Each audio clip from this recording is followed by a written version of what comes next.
Nagluluksa ngayon ang hanay ng 41st Special Action Company, 4th Special Action Battalion ng Philippine National Police Special Action Force matapos masawi ang isa nilang kasamahan sa isang madugong operasyon sa Buad de Puso, Buntong, Lanao del Sur kahapon.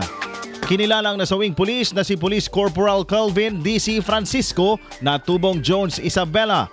Batay sa paunang ulat, tinambangan ng sniper ang mga operatiba habang patungo sa isang operasyon upang isilbi ang warrant of arrest laban sa suspect na si Sukair Jongkat na may kasong murder at attempted murder.